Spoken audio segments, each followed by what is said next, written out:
Peter Credlin, live on Sky News Australia.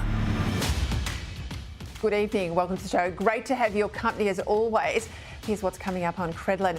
The sheer gutlessness today of Labor Senator Fatima Payman to repeat that horrific chant from the river to the sea, but then not to front the Senate for the vote and not to back down either. She's calling for that chant and with it the destruction of Israel. Now the question is, what action now does the Prime Minister take if he means what he says when he says the chant is unacceptable? Melbourne University forced to cancel classes today as pro-Palestinian protesters refuse to leave as the ANU in Canberra finally joins Deakin Uni in moving to dismantle these encampments. Plus, still plenty of budget detail to get across, particularly the increase in structural spending that experts warn will lead to deficits as far as the eye can see and real inflation woes. Former Deputy PM John Anderson, a bit later in the show, he'll talk about what it actually took for the Howard government to reduce our debt, to pay it off in fact.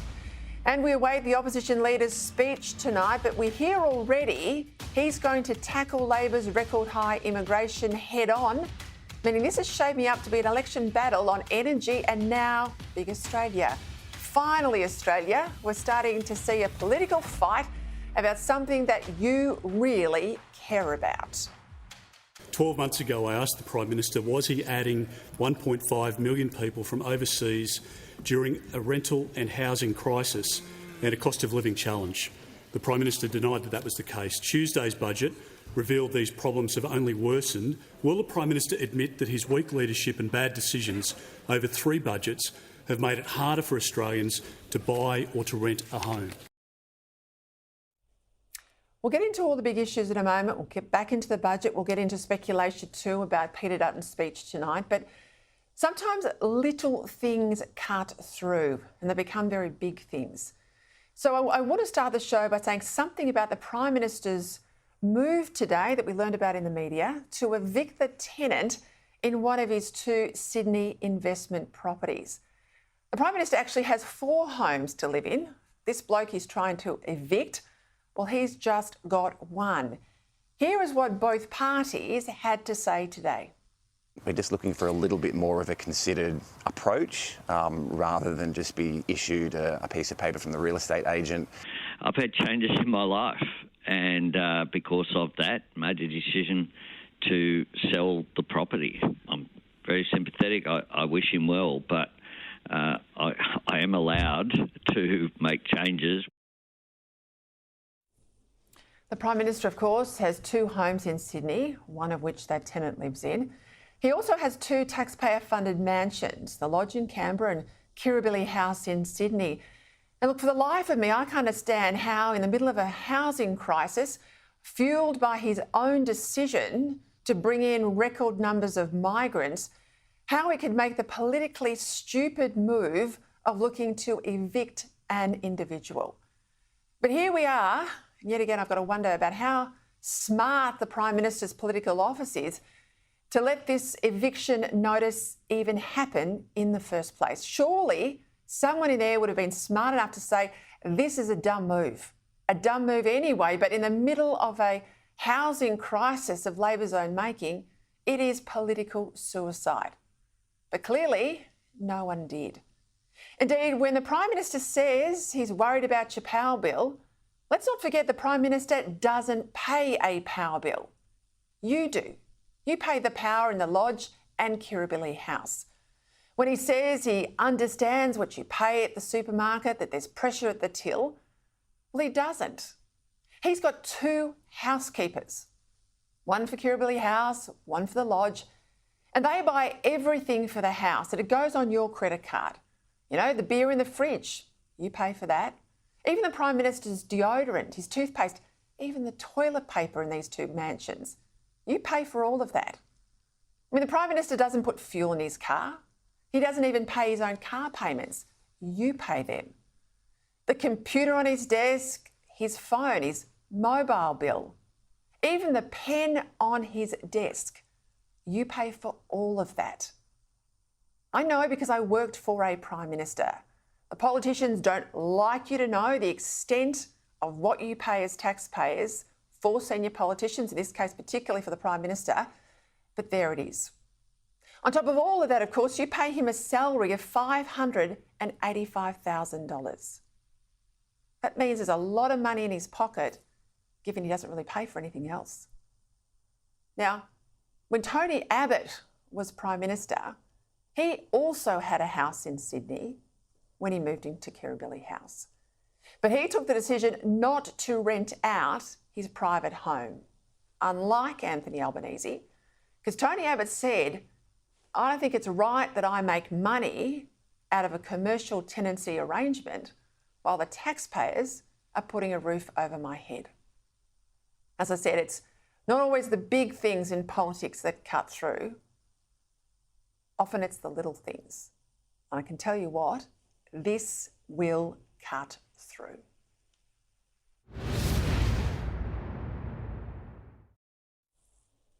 Lots around, particularly that big vote today in the Senate in relation to that Labor Senator Fatima Payman. We'll go there now for the headlines. Sky News political reporter Cam Redden. Good evening. Both major parties have condemned the use of a pro-Palestine chant after it was used by a member of the government. From the river to the sea, Palestine will be free. First-term Labor Senator Fatima Payman broke ranks with the government's position, earning reproach from senior colleagues. Is it appropriate?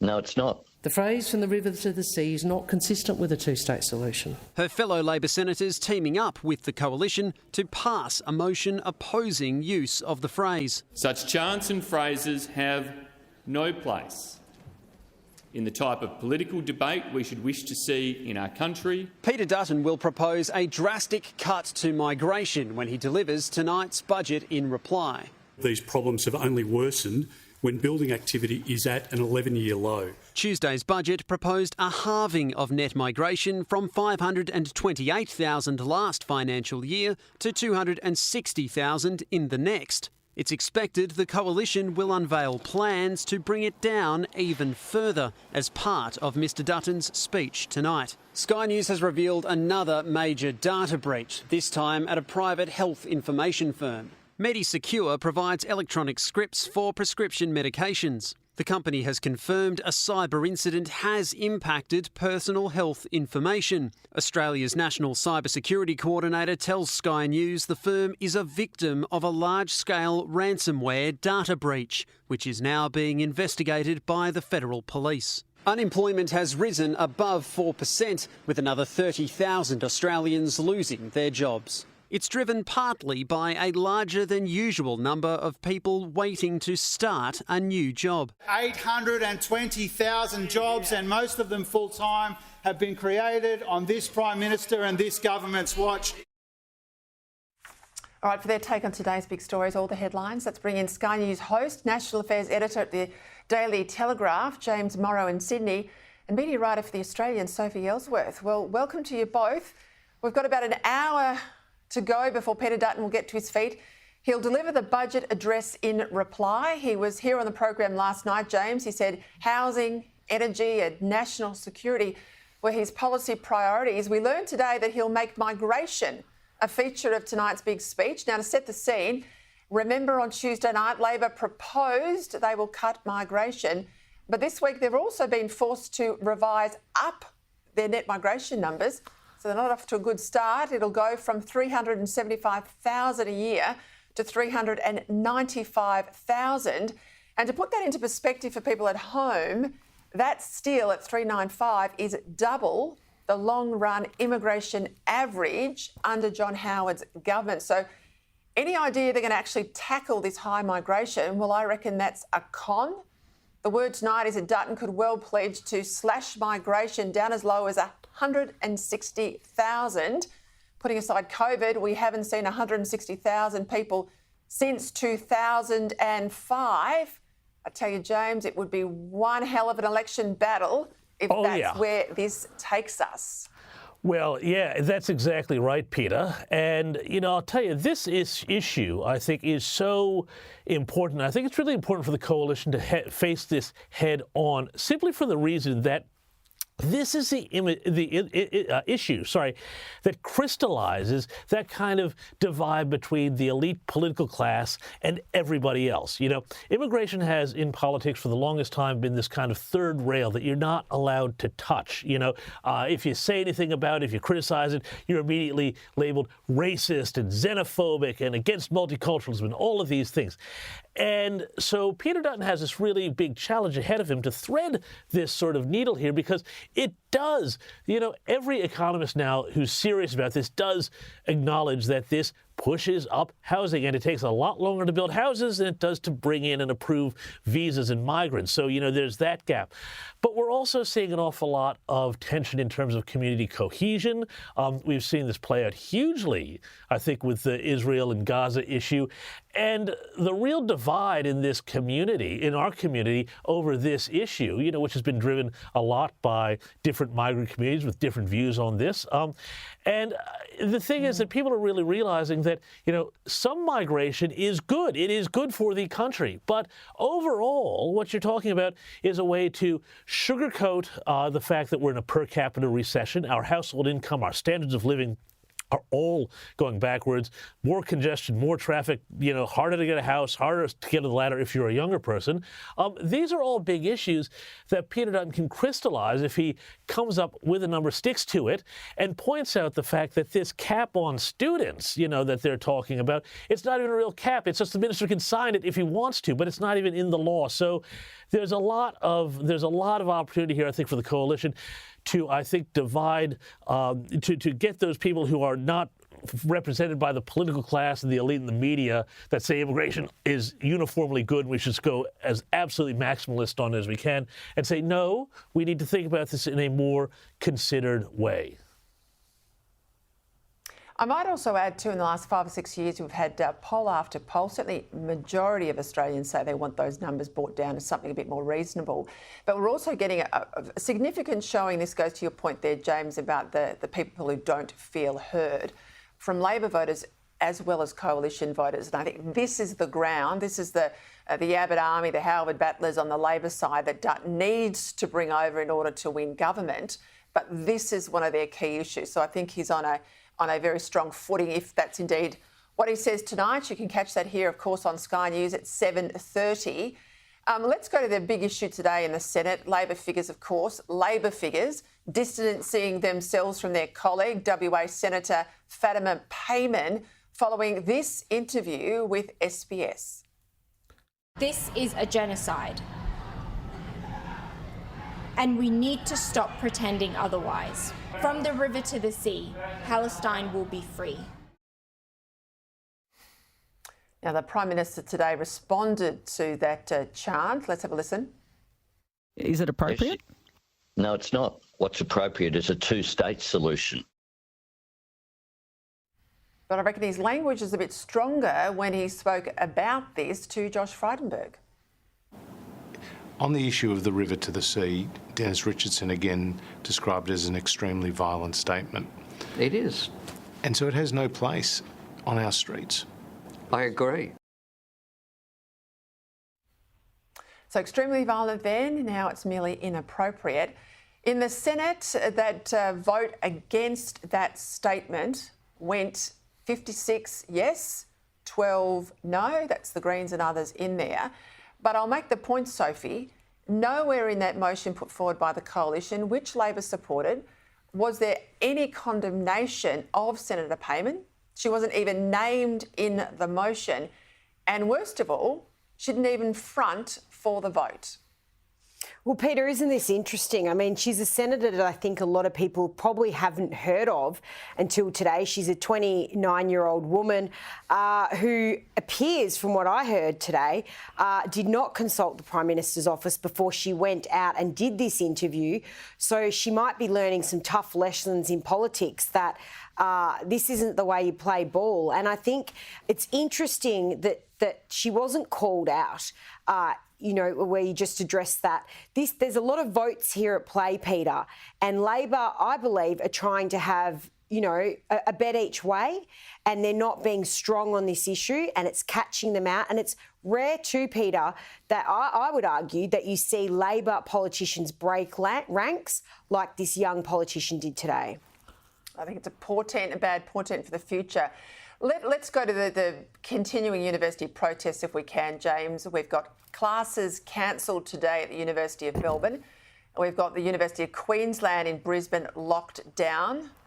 Melbourne Uni, Deakin Uni, Monash, they're now giving marching orders to protesters. They want these encampments shut down.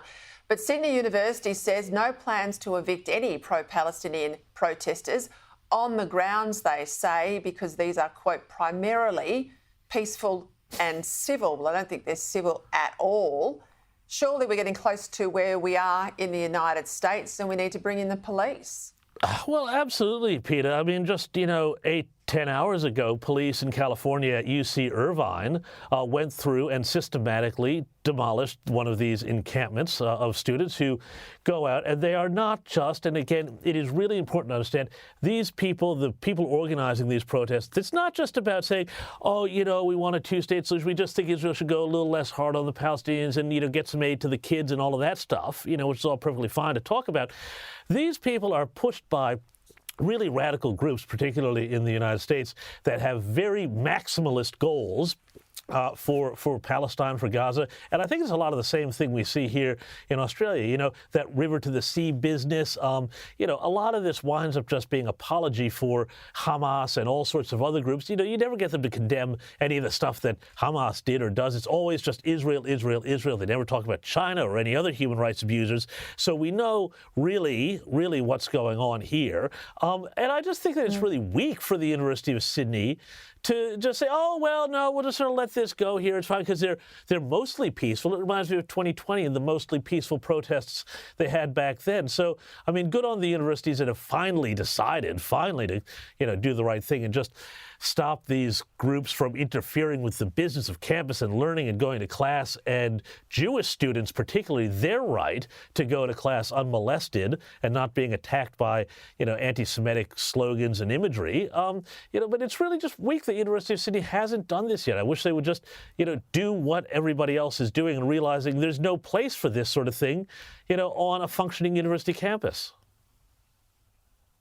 Let's go back to some budget stuff. Chris Bowen, the Energy Minister, out today making a candid admission that Labor's $300 energy bill relief plan is effectively removing the smoke and mirrors of Jim Chalmers' budget night speech. Have a listen.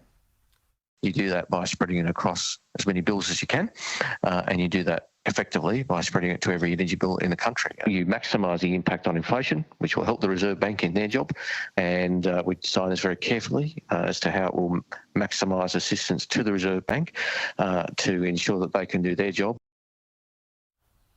So this is a minister, Sophie, admitting that they're aiming to influence the RBA, and they are trying to do that because their biggest political worry is if the governor's forced to lift rates. If inflation isn't managed down, then any rate increase will be absolutely Labor's fault, and that's a political disaster, isn't it? Well, Peter, we've had, I think we're up to 13 rate rises since the Labor government came into office. We're now 4.35% cash rate. And yes, it won't be great if the cash rate keeps going up. People are really feeling the pinch now. And I think, Peter, with that $300 rebate, it all sounds great, but people know that it's the taxpayers effectively paying for it. So $300 headline to say they've given us $300, they promised us our power bills would drop by $275.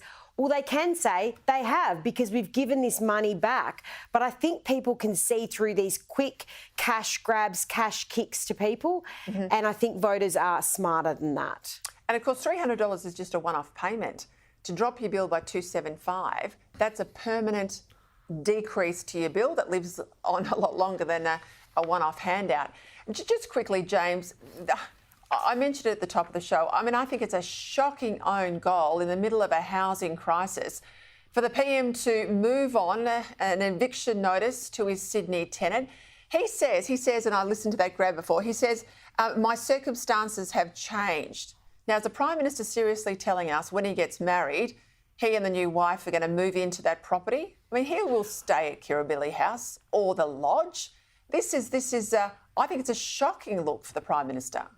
Well, it's a shocking look, I think, particularly for a Prime Minister, Peter, who, a few years ago went out on TV and publicly emoted about how much he liked to fight Tories, because he fights Tories, because that's what he does. And, to me, like, a person who fights Tories isn't somebody who has a whole bunch of properties across the inner west of Sydney and is kicking somebody out because they want to sell the thing up because they're getting married. I don't quite understand what the personal circumstance is there. It may be that he wants to raise cash to buy a bigger place for them for after he's Prime Minister. I don't know. That's his business. But I do think that just, as you said very eloquently, Peter, at the start of the show, this is a guy who's on a lot of money. He doesn't put his hand in his pocket for pretty much anything. Over 30 years in public service, let's just say, he's done very well for himself.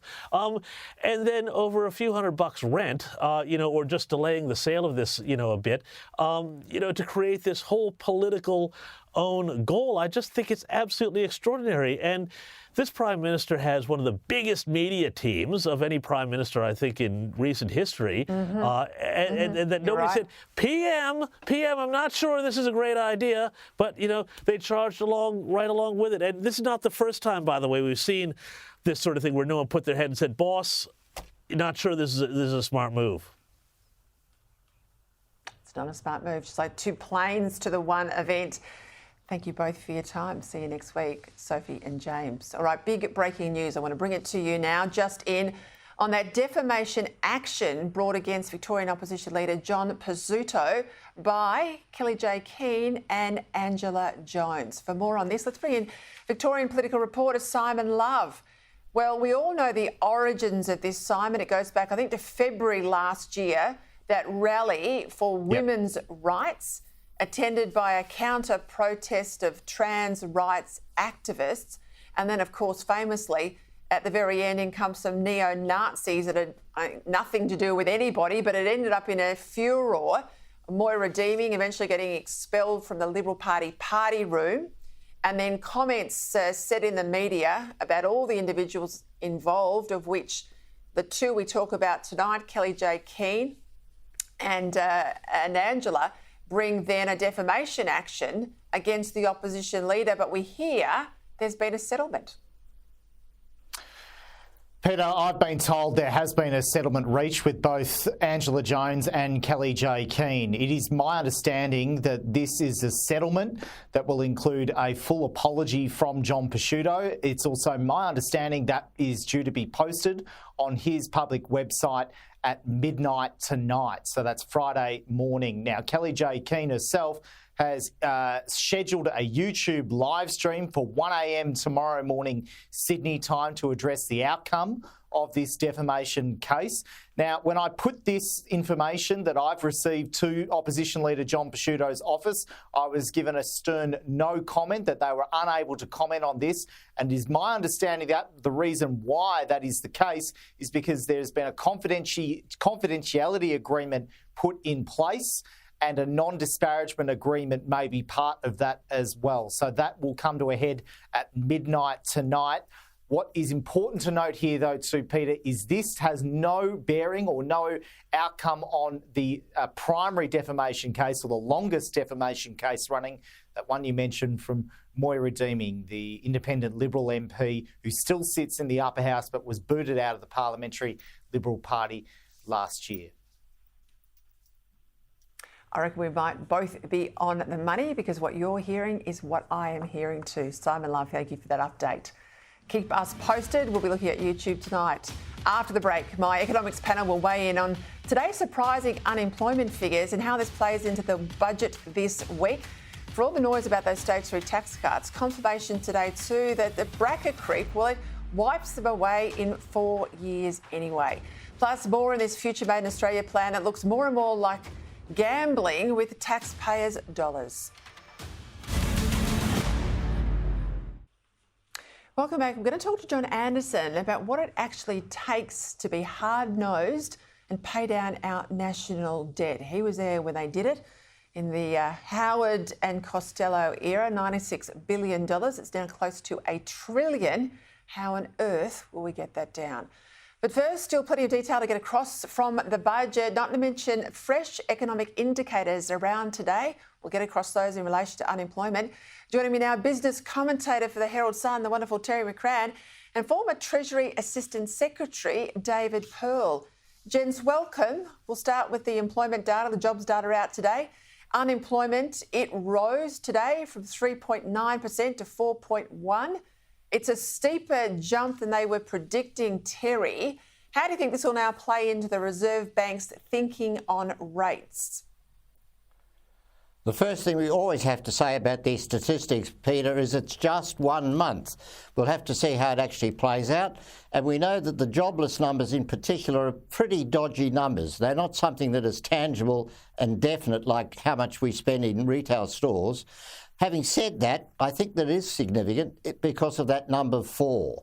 We've kicked over 4% for the first time since the coming out of COVID days in early 2022. And I think this actually could make a significant change to the interest rate outlook, provided we also get some delivery on the inflation front. There's two parts to this equation: what's happening to wages and jobs and what's happening to inflation. Now, we've got this dodged up number in the September quarter from Treasury with the trick on the check in the mail for energy. But looking through that, we might actually see, if we see a significant fall in inflation below what the Reserve Bank has been predicting, combined with this jobless number, I think we might actually bring interest rate cuts back onto the agenda when all the economists are now saying not till 2025.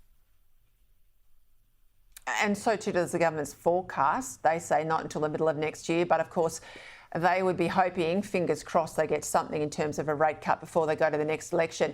David, Terry mentioned their wages were critical in all of these assessments by the RBA. They're out today as well. They come in below expectations. Year to March, 4.1 was the number, the last quarter by 0.8%, again lower than was forecast.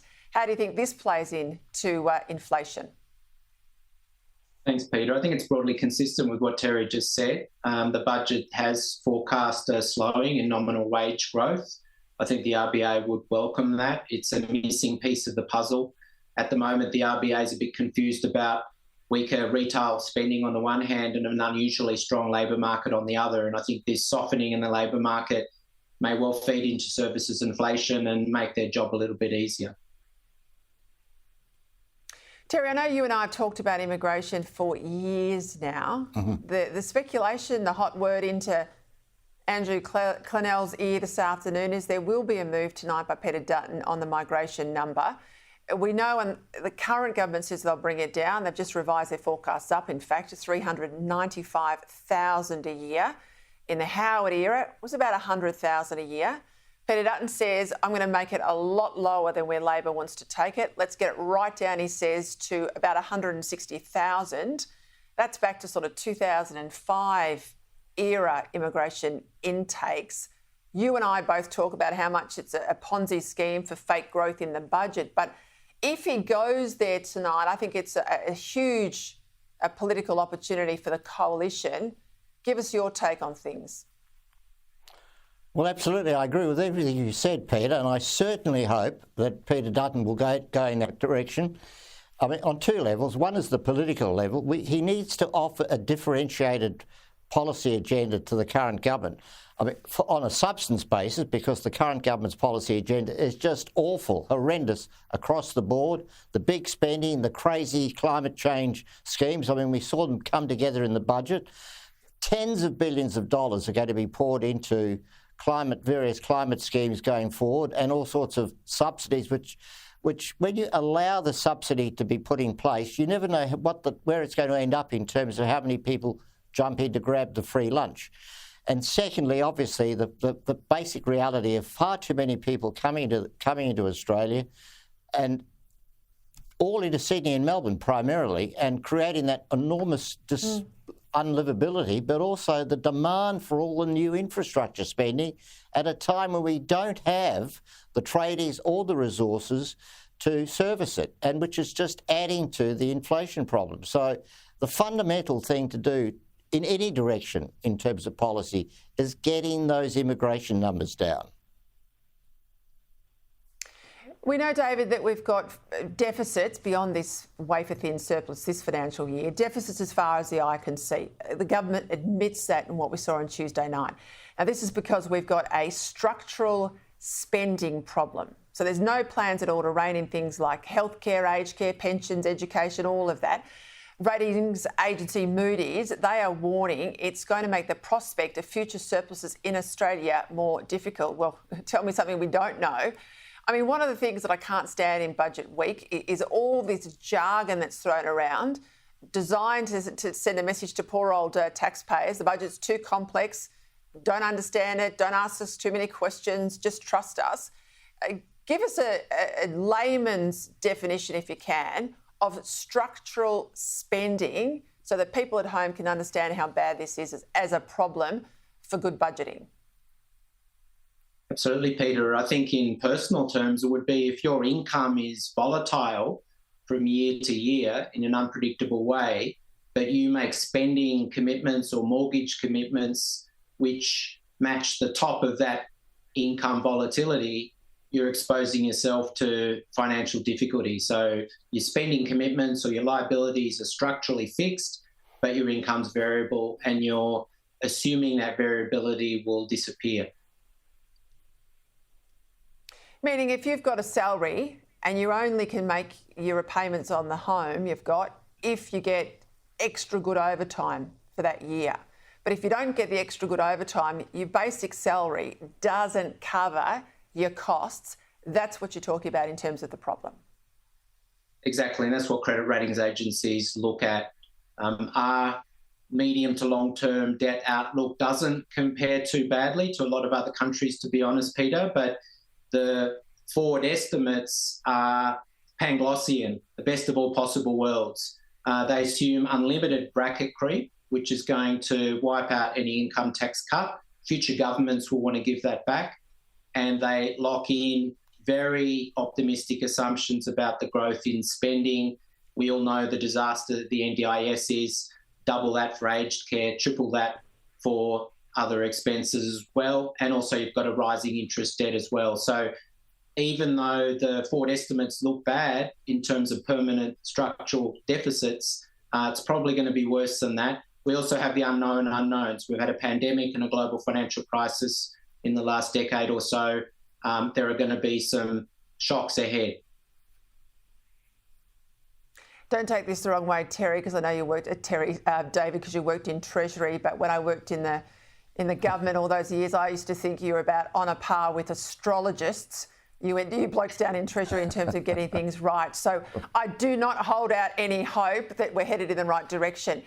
Terry, what I found interesting today was to learn that for all the talk about these stage 3 tax cuts, they're actually only going to last about 4 years in terms of benefits before they're wiped out with bracket creep. Absolutely. Indeed, Peter. I mean, this is the fundamental thing that's been undermining a fair tax system since we were all in short pants, so that it never goes away, bracket creep, and it when inflation is low as it was through the 2000s to 2010s, it was still there, but it was much muted. Now we've had 2 years of boosted inflation, significantly boosted inflation, and I don't think anybody can be confident that inflation is going to miraculously go back to the 2% level that we saw for so long in the 10s and the 10s. But, and so bracket creep comes roaring back in a significant way. And what the government failed to do by not delivering on those cuts to the upper levels of the tax scales has just made it worse. And it's dragging people on middle incomes into the high taxing echelons, and therefore the galloping bracket creep. Not wrong, and it's about $15 a week for the average taxpayer. Don't spend it in a rush. That's all you're going to get. Terry McCrann, David Pearl, thank you both for your time tonight. All right, after the break, John Anderson, he'll join me to discuss what it actually takes for a government to pay down debt. Plus, we'll get his reaction. A lot of angry farmers, a lot of angry regional communities about being done over by Labor in the budget.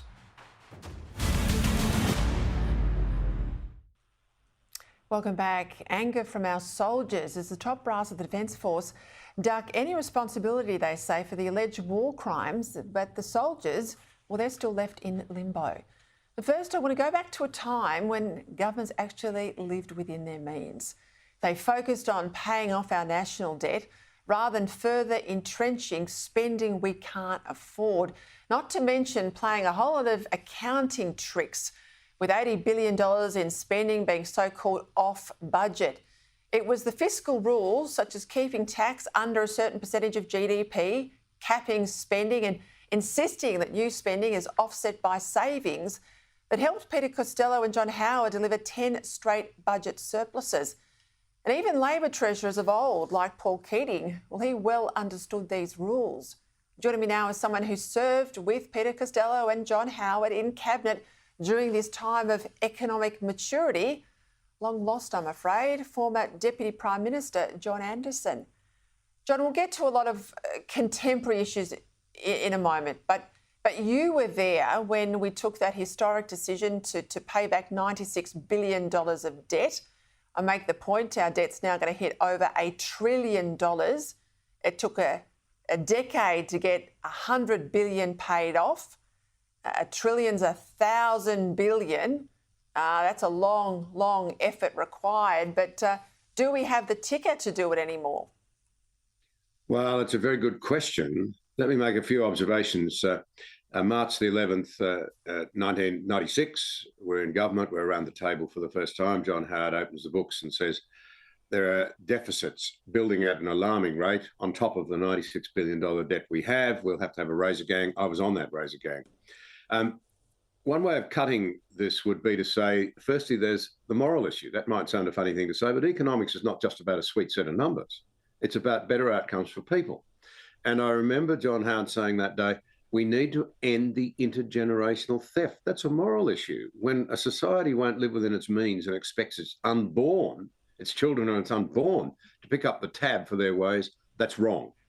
Secondly, there's the issue of character. We were able to do it because we stuck to one another like glue, even though, frankly, at times it was unbelievably difficult. We were upsetting our colleagues, we were upsetting the community, media speculation was rife, but no one leaked. Everyone got on with it. We displayed the character and the discipline and the trust to make it work. The third thing I'd say is about leadership. We need our leaders to actually go out there and explain why some things have to be done. And Peter Costello often makes the point that we didn't have a constituency. People say, oh, there's no constituency now for what you're talking about, Peter, cleaning up the Economic Act. We didn't have one either. They weren't actually busting the door down to say, balance the books. You've got to make the case, see it through, and then you get the results. And the results were spectacular. The Australian economy took off. Employment improved out of sight. Living standards started to rise. It was a golden era. You talk about cabinet solidarity there. You know, that used to be something, and I worked 10 years in the Howard government era. It used to be something you almost took for granted. You know, I had bosses who were cabinet ministers come out of cabinet, go back to their desk, and I'd say, geez, what was the decision? They'd say, well, you can read it on the cabinet, but I'm not going to just talk about what was discussed in the room. They wouldn't give me a sense of who spoke for or against a particular item. And it never turned up in the papers the way it does now. And I think that's something we don't talk about enough, isn't it? Goes to character. We were able to do it because of character. We'd been out of government for a long time. We believed in good policy. By the way, we had the backing of tremendous backing from a lot of industry groupings in those days. Business wasn't woke. Business actually believed in good outcomes for people and employing people and their wages rather than virtue signalling. And the NFF was unbelievably good in advocating for good policy. But it goes to character. It goes to sticking together with your mates through the thick and the thin because you believe in what you're doing. And you're quite right. During the 10 years that I was in Cabinet, I hardly remember even the suggestion of a leak. And that went to the government's credibility and the sense of teamwork. One of the things I notice every time I look at the budget papers, and I think this is because, like you know, I grew up in a country town in a regional area, is the weight of regional Australia in terms of their contribution, and not just agriculture, export dollars, of course, but a lot of our mining exports, our resource exports come from regional communities. And I'm not so sure that those in urban areas understand that, appreciate that enough. You know, they talk down regional Australia, call them rednecks. They think that their votes can be basically dismissed because the big seats, the big numbers are in our big cities around the country.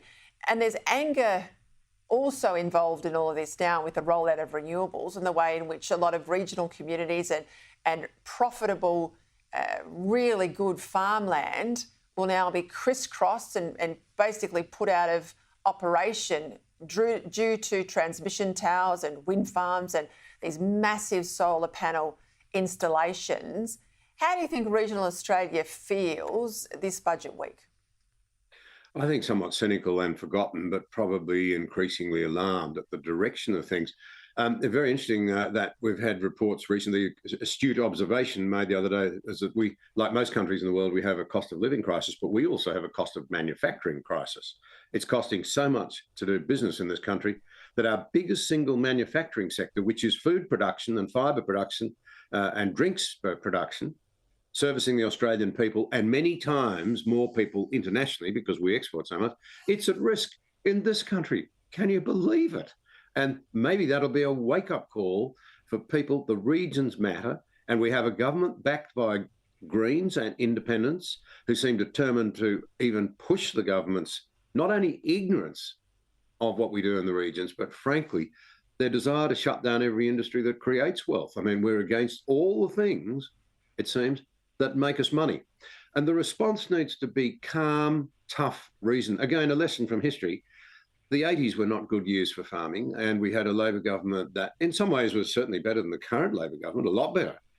But agriculture was being ignored. And with the leadership of the NFF and country members of Parliament, a really calm, determined, won't back away approach was adopted to tackling the government of the day. There was an incredible rally in Canberra. The Prime Minister, Bob Hawke, came out to address it. And it started to create some movement that was backed by careful research and policy development, not just whinging. John, a quick comment on Labor's move to ban live sheep exports. There was a mass walkout today from a speech by the Agricultural Minister, Murray Watt. What's your comment there? I find this inexplicable. I go back to what I said a moment ago. They seem to be determined to close every industry that you could think of that actually creates wealth and actually, frankly, when it comes to food exports, helps us play our role in feeding people internationally. And I have every confidence that live exports can be managed in a humane way. And farmers do actually care about their animals. Might surprise people, but you don't get good quality prices for poor quality stock, and you don't get good quality stock if you don't look after them. John Anderson, terrific as always. See you next time. All right, after the break, for all the talk about dams that they'd never be full again, we're about to be hit with some very, very wet weather. But should we even believe the Bureau of Meteorology? Plus, get ready to presidential debates between Presidents Biden and Trump. Goodness me, do we think Biden, though, has got 2 live debates in him? After the break. We're getting down to the business end now. 7:30, of course, we'll see Peter Dutton. But before then, we'll get through some issues with my panel. Deputy Executive Director at the Institute of Public Affairs, Daniel Wild, and former Howard Government Minister in the immigration portfolio, Gary Hargraves. Well, gents, I'll actually start with you, Gary, given the content that we're hearing about in relation to Peter Dutton's speech tonight. It's the budget address in reply. It'll be here, of course, live on Sky. There's talk he's going to cut net overseas migration down as low as 160,000. What else do you want to see from him tonight, and how do you rate that sort of move on immigration? It'll be front and centre then in an election campaign.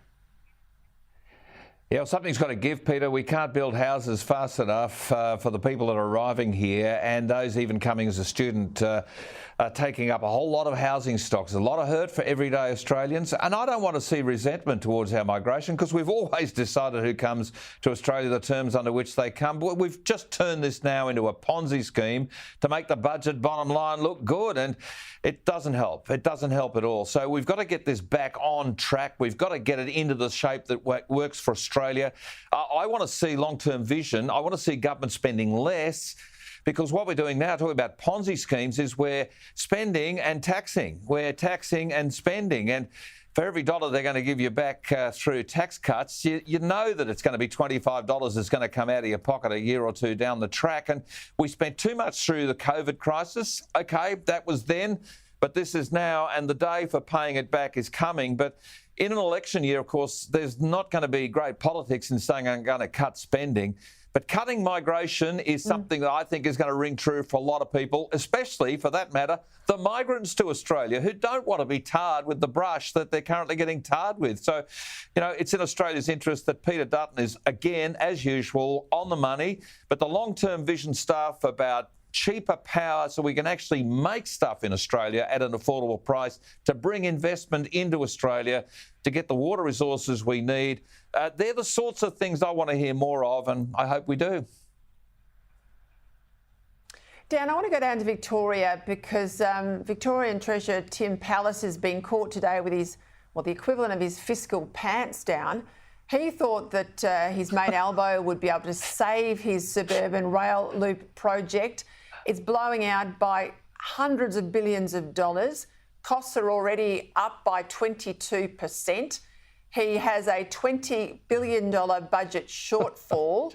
As I said, he thought he'd be bailed out on Tuesday night. He hasn't been bailed out, but still they keep pushing on with the biggest of all white elephants in terms of this project. Well, that's right, Peter. And, you know, what happens in Victoria is not just an issue for Victorians, it's a warning for the rest of the country as to what happens when you have a government from the hard left running the economy. And look, the state government tries to blame it all on COVID. But when you go back to 2014, when this government was elected, to now, government spending has grown at twice the rate as the entire economy.